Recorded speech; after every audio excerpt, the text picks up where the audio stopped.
Today I'm going to show you guys 5 different types of foods that I like to pick up at my local supermarket for my freshwater predatory fish. Let's get it. So when it comes to feeding your fish, you always want to feed it the best types of foods. I always like to choose reputable brands and different types of foods for their diet. Like for example, when it comes to dry foods like pellets and whatnot, I always stick to Hikari. Staple brand for me would be Massivore Delight. Or for the floating type of foods, I would go for carne sticks. For the cichlids, I like to use Cichlid Gold. For the algae eaters that I used to keep, I like to feed it the Algae Wafers. All from Hikari, just because I've been using their brand a lot and there's no other brand that I use more than Hikari. I started using Hikari so much that I started buying their food in kilos. Pretty much when I got it, it was up to here, now it's to here. When you buy it in bulk like this, you save way more when it comes to buying food like this. So I definitely like looking out for the foods that my fish enjoy, and I start to see them eat that more often, then I'll go ahead and pick up a bigger bag. Because when you start buying the food in kilos, it's a lot cheaper in the long run. But besides feeding the staple food of pellets and whatnot, I do like to offer my fish different types of foods, which is the topic of this video. I wanted to shed some light on the different types of foods that stand out to me at the supermarket, and which foods are good for you to feed for your fish, and which foods that you might want to stay away from. I got no food for you, buddy. So while we're on the topic of pelletized foods and staple foods for your fish, I'm going to be talking about 5 different types of foods that I look into when I go to the supermarket that I bring home and feed my predators. So the first type of foods that I look into, which is very common in the hobby, is shrimp. You can use all different types of shrimp just as long as you cut it into pieces where the fish can actually eat it. If it doesn't fit in its mouth, it probably won't eat it. Unless it's a wolf. Pretty much tear it to pieces. You definitely want to stay away from pre-cooked shrimp or actually cooking the shrimp yourself before feeding it to the fish, because after you cook the shrimp, it has a weird texture. Fish usually don't like it, and you're just gonna have a bag full of cooked shrimp that you can't do anything with. So stick with the raw shrimp. Fresh is best because it'll last longer, and pretty much your fish will definitely eat that. What I've picked up from the hobby is when you start feeding your fish shrimp or krill, and your fish naturally has a red coloration to it, the nutrition or whatever that's in shrimp that you feed to your fish will naturally boost those red colors. I've seen a lot of stories where people feed their silver arowanas so much shrimp to the point where it has a little hint of red. One last quick tip about shrimp: before you cut those shrimp up, make sure you peel the shells off of the shrimp, including the head and the tail and all the little legs that's in the shrimp. Make sure it's just shrimp meat. Start cutting it up, bag it up, and you're good to go. You definitely do not want to feed shrimp to your fish with the shells attached, because some fish don't eat the shells and they'll pretty much just float around in your tank and pollute your water, which is bad. The second choice of food that I always go for whenever I go to supermarkets or whatnot is frozen tilapia. You can usually buy frozen tilapia fillets in little sheets, individually packaged, or all in a pack. Just make sure that it's not pre-cooked and you should be good. When it comes to frozen tilapia, you definitely want to cut them up into little strips instead of little chunks. And the prime example of how important cutting your fish into strips instead of cubes is actually my pyra. When I cut my tilapia into little chunks, my pyra doesn't touch it. So I know that if I throw little chunks in the aquarium, it's gonna go down into the tank, and all my slow eaters like my biker and my wolf can definitely eat that before the pyra does. Tilapia is a very good meat that you can use for your fish because it's not fatty. Compared to salmon, which is super fatty, tilapia is pretty much no fat and it's very healthy for your fish. All my fish seem to love it, and that's why I continuously use it to feed my predators. So the third food that stands out to me at supermarkets is anchovies. Preferably wild caught anchovies that are frozen. This is very good. Because most of the time when the anchovies are prepared and they're wild caught, they're usually more fresh and they don't have the tails or the head chopped off. So when I quickly drop an anchovy into the fish tank, my fish immediately see a fish head, fish tail, and a shiny body. They automatically know it's a fish and they go for it. One of the main reasons why I started feeding anchovies to my fish is because I was actually pellet training my pyra to take non-live foods when I first got them. This made me go to the supermarket. I was looking for pretty much whole fish that was big enough for the pyra to eat.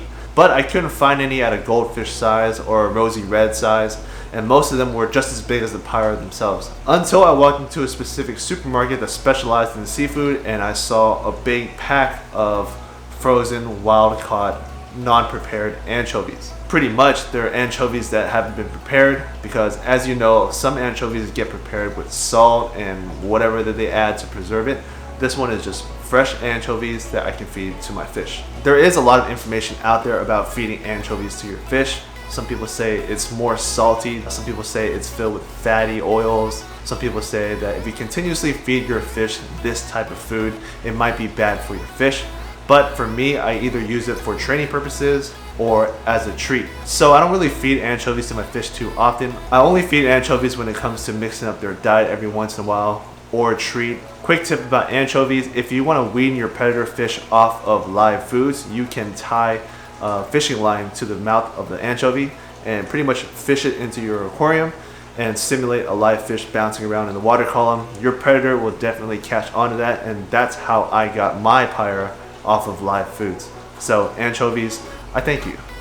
The fourth type of food that I pick up at supermarkets for my fish, surprisingly enough, it's peas. You don't really see me feed my fish frozen peas too often, but I do keep a big bag of frozen peas just because of healing purposes. And when I say healing purposes, I'm talking about, they might get a little bloated, you know what I'm saying?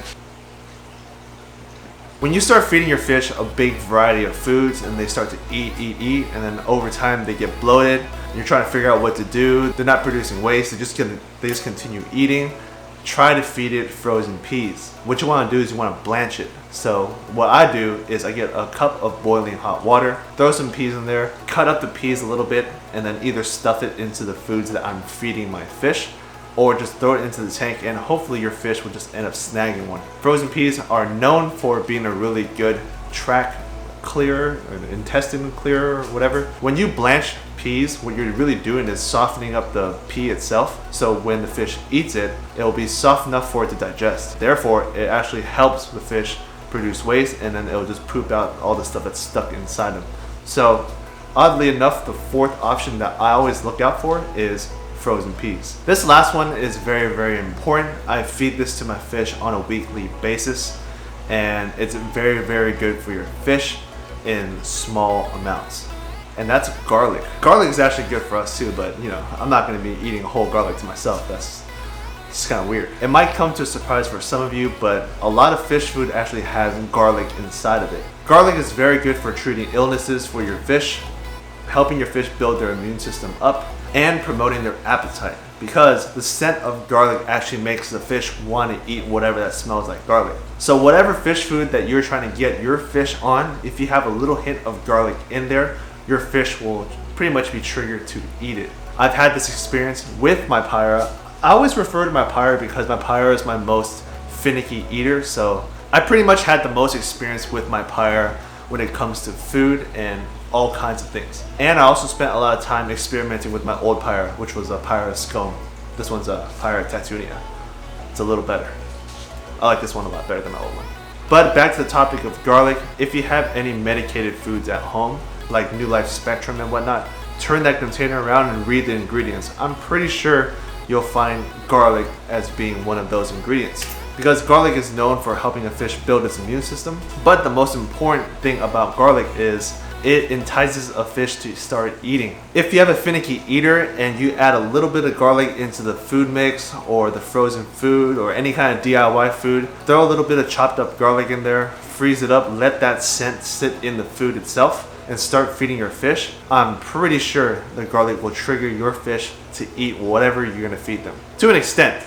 Just don't start throwing like rocks and stuff dipped with garlic. They're not gonna eat that. That is my 5 different types of foods that I look into whenever I go to supermarkets that I purchase for my fish.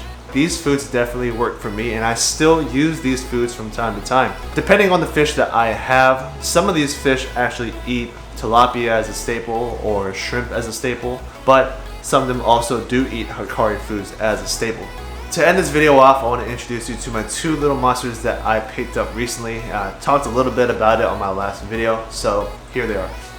So these are the 2 monsters that I'm talking about. I picked up 2 fancy goldfish. Although I'm mainly into predatory characins, I do like to keep other fish as well. And some of my most favorite fish that I've ever kept was goldfish.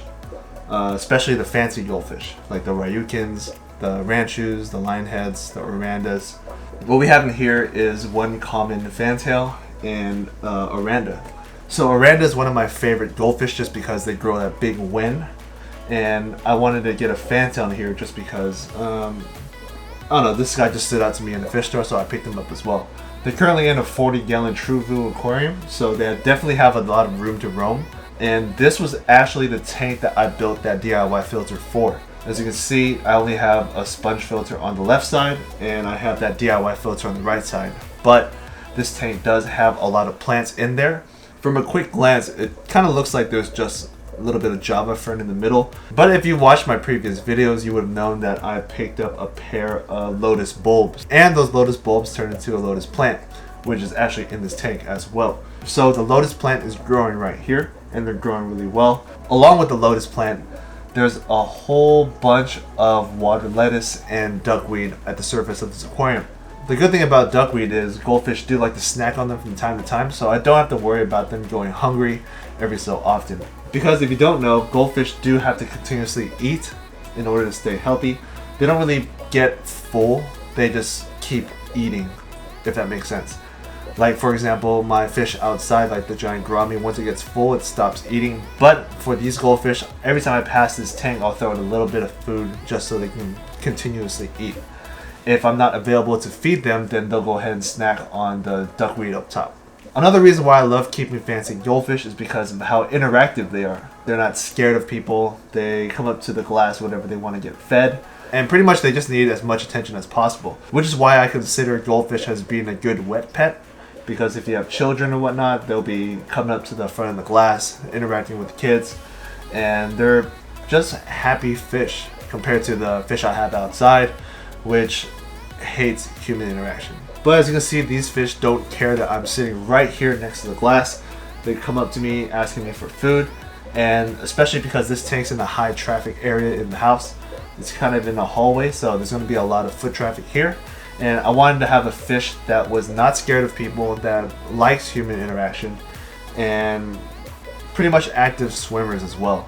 Being the active fish that they are, all they do is just swim around and enjoy the tank. I definitely wanted to keep them here just because when I have people over, they pretty much greet everybody just because they think everyone's going to feed them food. And that's the reason why I chose fancy goldfish. So yeah, that's today's video. I wanted to share with you guys what I feed my fish, what I look out for at certain supermarkets, and I wanted to show you guys my two little monsters that I picked up for this aquarium. So I'd like to thank you guys for watching. Stay tuned for the next one, and peace guys.